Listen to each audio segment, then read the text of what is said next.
I'm sorry, you're just gonna have to starve. You should all be ashamed of yourselves. Viva Revolution!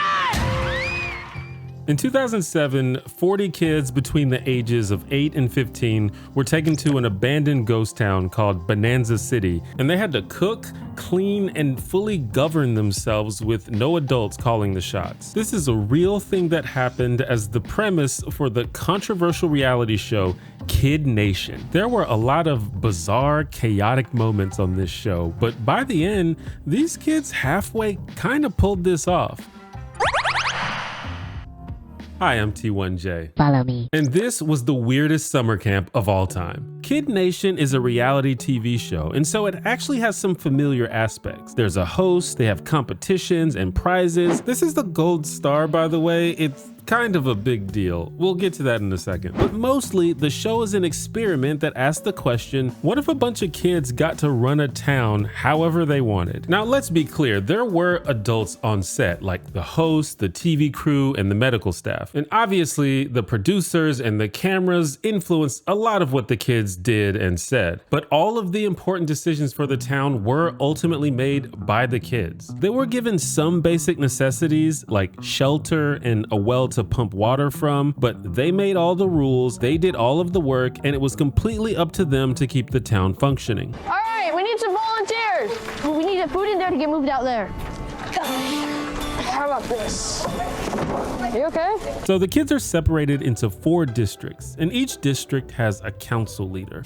This is your town council, and they're in charge, at least for the time being. The council had the final say on what became the law of the land in Bonanza City, which is a lot of power for a kid. I wonder if any of them will abuse that power. So I mentioned that there were these challenges. Yeah, they made the 4 districts compete against each other in these super weird competitions, and that's how they decided who was gonna do which job in the town. This board lays out all the jobs that need to be done to make this town run. Cooking, cleaning, even running stores. Also, it was a chance to win rewards that would add some comfort, some fun, or just some useful items to their experience. Toothbrushes, toothpaste, mouthwash, floss. Which was important because they were living in a literal ghost town in the middle of the desert that was missing a lot of modern conveniences. I hope that I don't have to take a poo because I am not ever using that thing.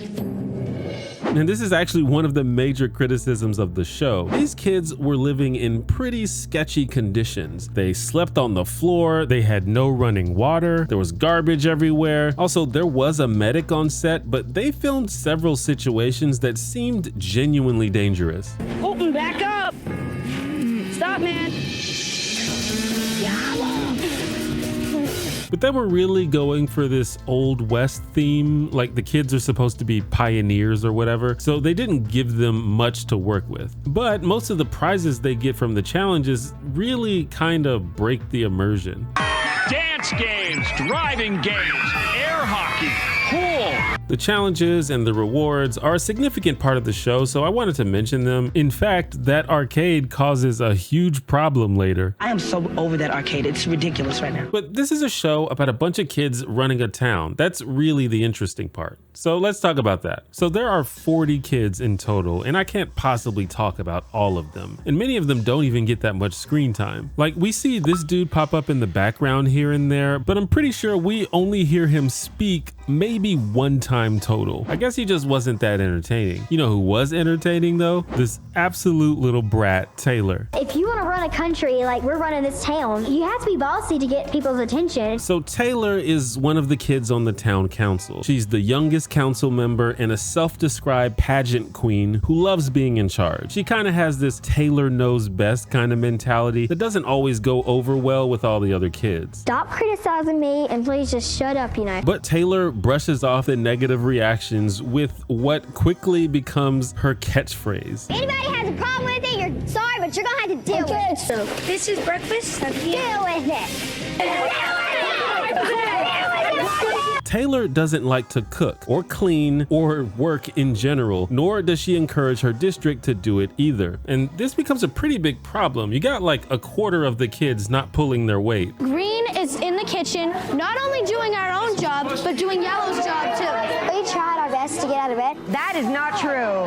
But she's in a position of power, so there's not a whole lot that could be done about the situation. Why aren't you in the kitchen? What? There's 2 yellow people in the kitchen. Why are you sitting around drinking shots? Because she's lazy and she knows it and she finds it amusing. Not a whole lot that can be done for now. On the flip side, we have Sophia, one of the older kids who's kind of a paradox. She has this sort of detached, cynical attitude towards this whole situation and often does things just to troll people for her own amusement. There's 50 cents in this pot. Whoever digs in gets it can have the money. Are you serious? Yeah. People never fail to entertain me. Sophia has become probably the most popular fan favorite in recent years because she seems a lot more self-aware than the other kids. I feel like sometimes I'm just surrounded by a whole lot of dumb people. At the same time though, Sophia is probably the hardest working kid there and seems committed to the mission of building the town. She quickly gains pretty much everyone's respect. The person we felt who worked the hardest this entire time that they've been here is Sophia. She becomes the town's first Gold Star winner. So the Gold Stars are a big deal and a major part of the show. Every few days, the council chooses a Bonanza resident to receive the town's highest honor. The star is usually given to a hard worker or just someone who makes the town a better place. Also, there's this. That star you're holding, pretty heavy, huh? Yeah. Well, it's worth its weight in gold. Literally. $20,000.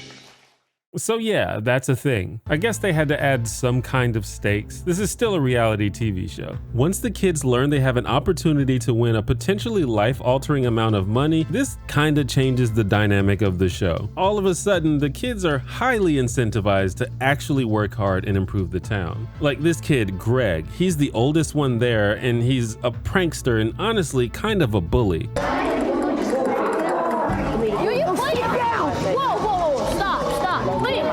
But as soon as he learns about that gold star, he suddenly starts to clean up his act and work a little harder. And you know what? It actually works. He eventually does get a gold star, which is kind of annoying because he kind of sucks, but it turns out he had a good motivation. You guys have no clue what this means to me.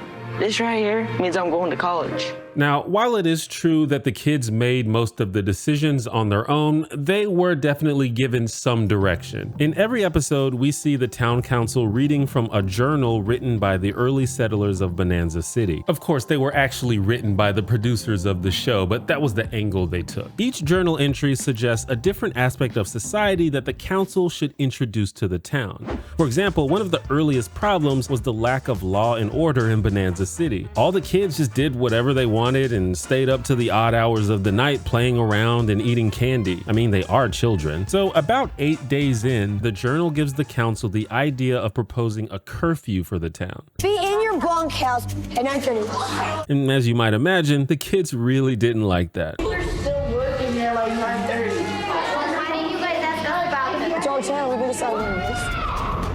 9:30 is our curfew. If anybody has a problem with it, you're sorry, but you're gonna have to deal with it. A few days later, the journal suggests introducing the topic of religion to the town, which was very left field in my opinion. And you're probably so busy trying to feed your town, you don't have time to feed your soul. I'm talking about religion. This is when I realized that this show is not messing around. They really wanted the kids to confront some serious issues. Either way, the council wanted to try to avoid promoting any religion over the others. The journal said that if we wanted, we could start up a religion service.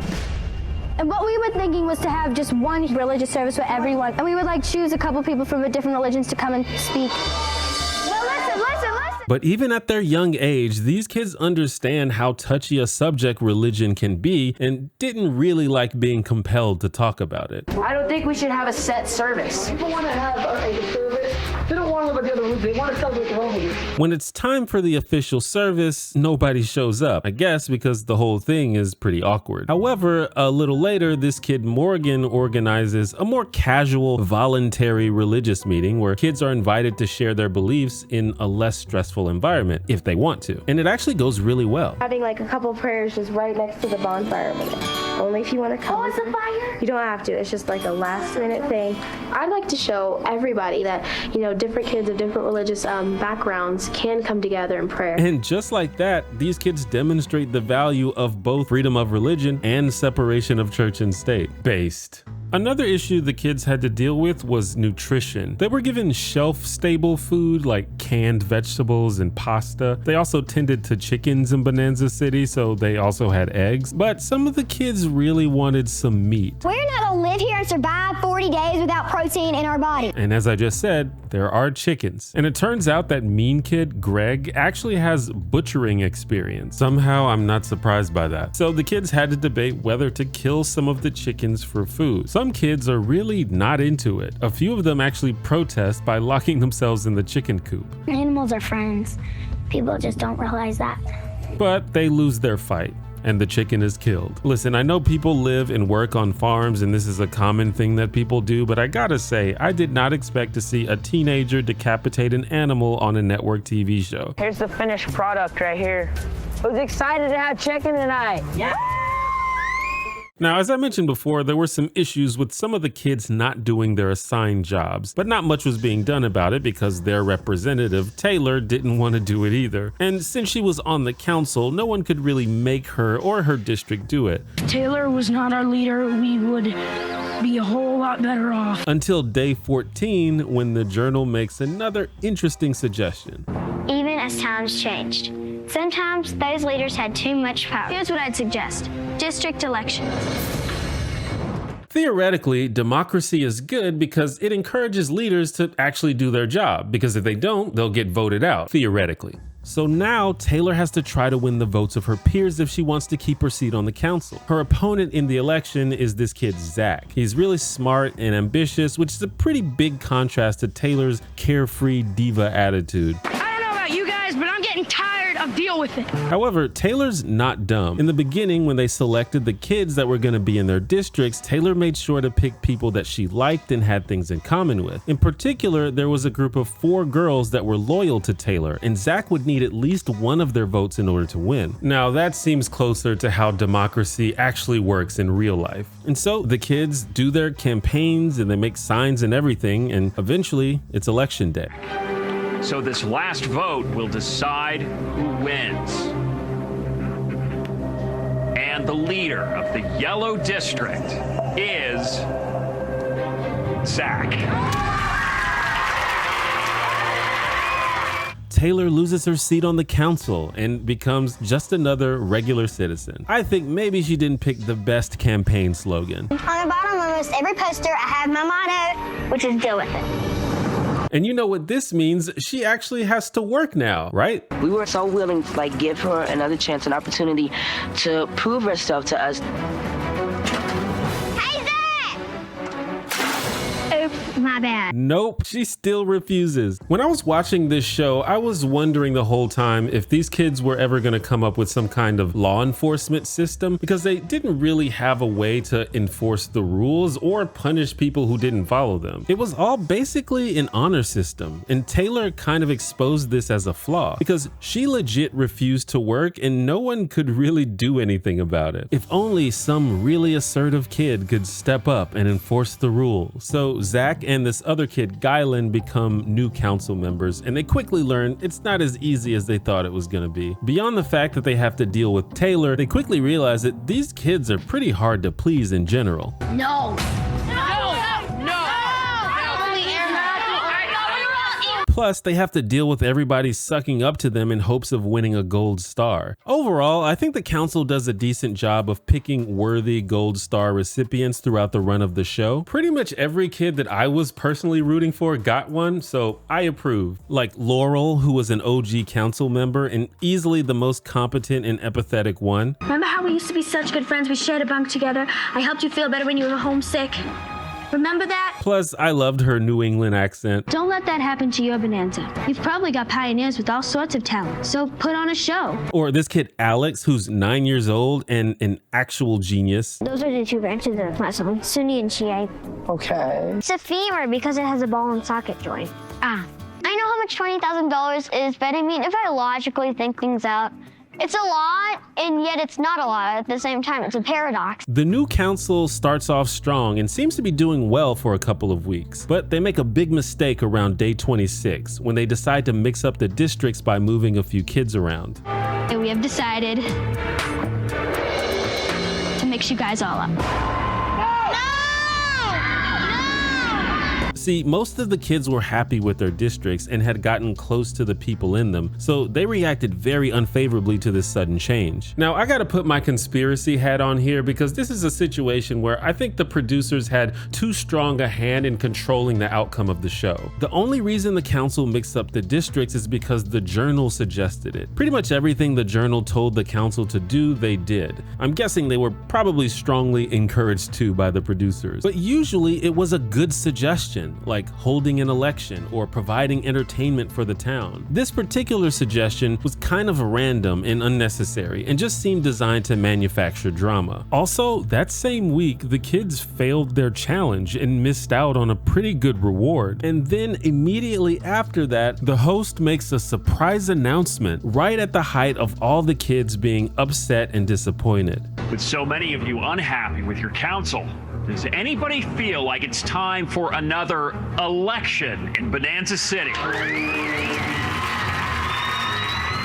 Convenient timing. I think the kids had gotten a little too comfortable and the showrunners wanted to shake things up a little bit. And that's exactly what they got. All 4 of the council members lose their seats in the election. The new council is made up of 4 older boys, including Greg. Remember, the bully? I said he cleaned up his act, but after getting his gold star, he kinda resumed being a loose cannon. And multiple people have confirmed that he was actually a menace on and off camera. It's almost like disgruntled people might vote for anything that's different than the current situation, even if the change is worse than what was before it. Wonder if there are any real life examples of that. This new council takes a much tougher approach to running the town. We're gonna play a game called the communication game.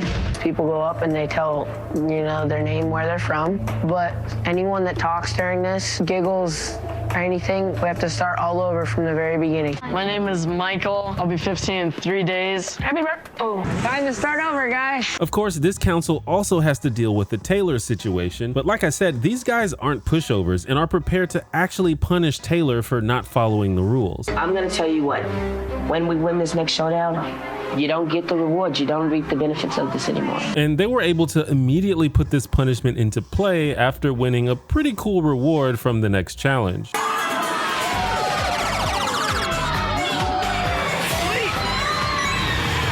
Taylor, I hate to say it, but you aren't allowed in the arcade. How many times are you gonna tell me that? And Taylor is still refusing to work. All of the punishments and toughness is not getting through to her. So Zach, her former political opponent, tries a different approach. Right now, we got a bunch of people who really don't want to do their jobs. Well, I'm real serious about this. Greg and Blaine are they're bossy and they think they overpower people. I know. Treat me with respect, and I'll treat you with respect, and I'll will work harder. Exactly. Those dishes are piling up. They're disgusting. They're all over the place. Can you please help us? I don't like being bossed around, but Zach was trying his best to be nicer and actually listen to me. And this gets through to Taylor. I guess she just wanted someone to actually listen to her and treat her with respect. But since everyone would always just yell at her and criticize her, she instead lashed out. So while everyone else enjoys the arcade all day, Taylor finally does some cleaning. You've been working really hard. You've done all the dishes. We're gonna allow you to go in the arcade. Okay? You better keep working. Okay. All right, you promise? Promise. All right, let's go.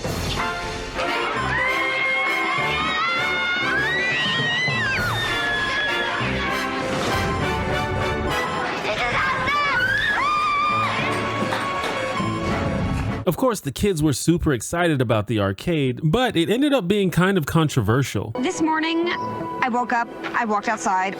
The town was deserted. I think it's distracting everybody from everything. From morning till night, the entire town is playing video games. I am so over that arcade. It's ridiculous right now. I'm getting sick of it. I'm at the point right now where I don't care if you put a padlock on that place. It's the way we use it. People aren't motivated to do the work anymore. They just go right there. So once again, this hard-ass council lays down the law. We're gonna padlock it.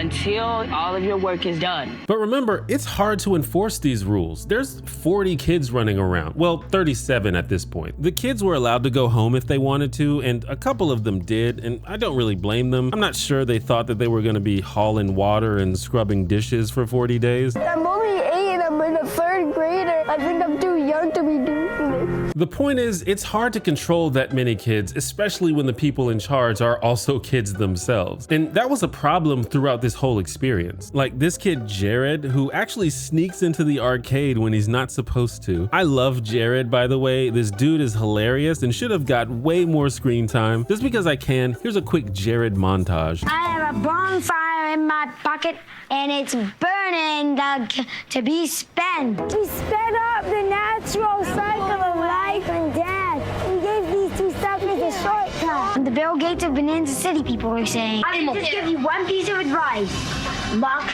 your cell door tonight. Bow, bow, bow.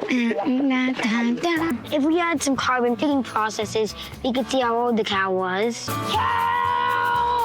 This is a picture of me when I was around 10 years old. I wonder if I could handle Kid Nation. I know, I'm adorable. I think they intentionally picked a lot of attention-seeking kids for the show, and this guy grew up to be a professional YouTuber, so I think it's a perfect fit. One of the biggest reasons that I can do YouTube for a living is because of my amazing Patreon supporters. I don't plug my Patreon that much, but I do want to remind people that it does in fact exist, so I'm gonna do that right now. Feel free to skip this part, you have my blessing. But very quickly, I do want to say that these videos require a lot of time and effort and often money. And outside of freelance help here and there, this channel is still mostly a one-person operation. That's why there's sometimes a little bit of a wait in between uploads. I kind of stumbled into a genre of YouTube that requires watching and researching dozens of hours of media for every single video. And yes, that's on me. I'm not complaining. I just really like making these videos. If you enjoy watching these kinds of videos, please consider supporting me with just a couple dollars on Patreon. Patreon supporters can watch my videos ad-free, as well as get a little insight into my mindset behind each and every video. By the way, if you choose to do this, I don't recommend doing it through the iPhone app. You'll get charged extra fees. Apple is weird. Personally, I like crowdfunding much more than things like YouTube ads and brand deals, because that means that I work more for you than I do for YouTube or some other brand. And with enough Patreon support, my goal is to completely eliminate brand deals and sponsorships altogether, but we're not quite there yet. So yeah, I just wanted to take the time to say that real quick. There's a link in the description. And even if you choose not to support me in this way, I genuinely appreciate you watching my video. Even to the lurkers, I would not be able to do this if it wasn't for you. Now let's get back to Kid Nation.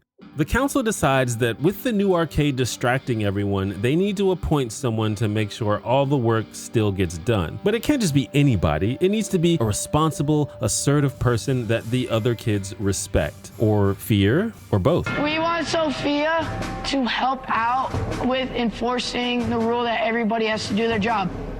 You can walk around and make sure our districts are doing their work. I'm your new town sheriff. At first, the kids are a little taken aback by this new unelected authority figure. Oh crap, we're gonna have Sophia as a leader. This saloon needs some work. Yeah, you need some sweeping. Oh, these glasses are disgusting. But it turns out Sophia is perfect for the job. Like I mentioned before, she's probably the person most committed to making the town work. And like I said, I think the other kids respect her, not only because she's one of the older kids, but because she's earned it with her leadership skills. I think I'm not getting any crap because I haven't given anybody any crap. So guys, for 10 minutes, wash like you've never washed before, and then we're gonna open up the arcade, all right? I've gathered you here to say thank you. You've earned your arcade. Go, have fun, the arcade is open. Go,